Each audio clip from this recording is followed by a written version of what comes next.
So we're going to finish off the week this week, and we're going to get in the weeds with some underwriting thoughts, okay? And it's something that I spend a lot of time on. Sometimes people will say to me, hey, look, I sent you my documents. Why are you asking for more in the pre-approval process? And I'm like, I'm asking for more because I still don't have enough information to confidently give you a pre-approval.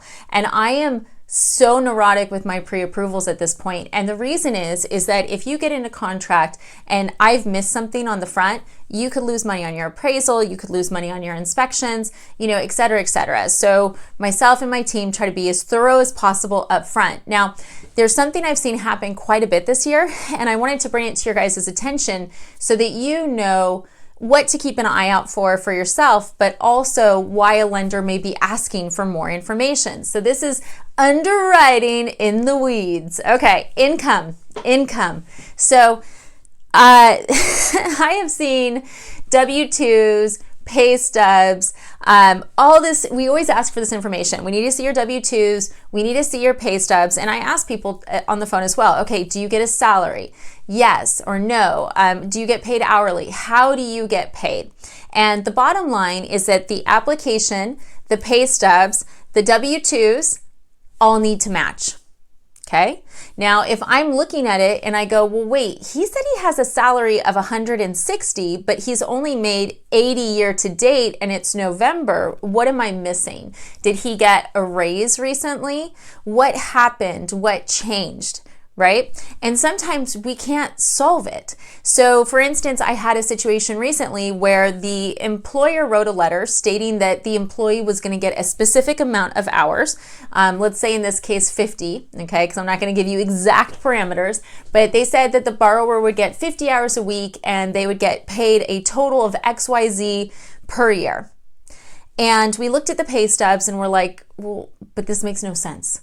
Okay, and they've been with that employer for over a year, so there should have been some consistency. The W-2s from the year before were way lower. The pay stubs were way lower. It was saying that they were guaranteed 50 hours a week, but the pay stubs were at 30. So there was a lot of stuff that wasn't adding up.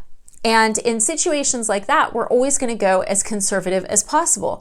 And borrowers get really frustrated because they're like, well, my employer says I make $150,000 a year. And I always come back with, but your pay stubs show you make less. So the letter doesn't work. And they're like, but it's a letter from my employer. Well, okay, let me give you an example. And you can tell me how you feel about this example. If my husband gave me a card and it said, "Dear Jennifer, I love you so much. Thank you for working 90 hours a week. You're my favorite wife. I just bought you a Ferrari, a red Ferrari." Oh my gosh, can you imagine? I would be like, oh, right? I would also be like, oh my God, how much was that? Like, how's this gonna affect my retirement? But I'd be like, ooh, right? Okay, now I run outside to see the red Ferrari that he told me he bought me, and it's a blue Pinto. What? Seriously, that's what we're saying. So if the employer says that you're going to get all this money, just like the letter from my husband, you're going to get this beautiful car, but when we look at the pay stubs, it doesn't match that, right? Or if we look at the car, it's a totally different car. I can't try to resell that red Ferrari at a dealership. If I go to a dealership and I say, hey, I want to, trade this car in, and I'm bringing in a blue Pinto. If you don't know what that is, please watch Wayne's World. I think it was, no, that was a Gremlin. Do Gremlin, use blue Gremlin. The dealer's going to go, it's sweet, dear, that your husband wrote you this letter that says it's a red Ferrari, but that's a Gremlin, girl. That's a Gremlin. They don't care what the letter says. And that's how it is with underwriting as well. The letter's nice, but if the pay stubs don't match it, if the W-2s don't match it, and we don't have a good reason, like if the employer says, effective a week ago, they make this amount, great. But if the employer's trying to say that they've been making this amount since day one and the pay stubs don't line up, you can't go with that employer letter because it doesn't make sense. And that's the thing about underwriting where people always get tripped up is they're like, well, but they said, or well, sometimes I'll see pay stubs and they'll be like 32 hours. And I'll be like, well, your pay stubs are all over the map. I really need a history so that I can analyze this. Being at a job for 3 months where your pay stubs, sometimes you work 20 hours, sometimes you work 40 hours. I can't do my job. What do I pick? I need some sort of guaranteed. And if they say, well, my employer says that they'll say I'm guaranteed 40, that doesn't help me because I've looked at your pay stubs and you're not. You're not guaranteed 40. You got a gremlin. So it's important to know that when lenders are asking for more income documentation, it's usually because we're trying to figure out what the consistent pattern is. And there's something that's throwing us off from finding that. So in a situation where you've got the Ferrari versus the gremlin, right?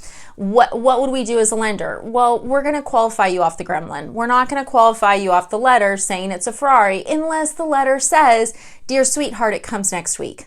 Right? Then we would want proof the Ferrari arrived and we'd qualify off of that. But otherwise, we're going to qualify off the gremlin. So it's important to know that if you're looking at buying a house, it doesn't matter what your employer says unless it's real.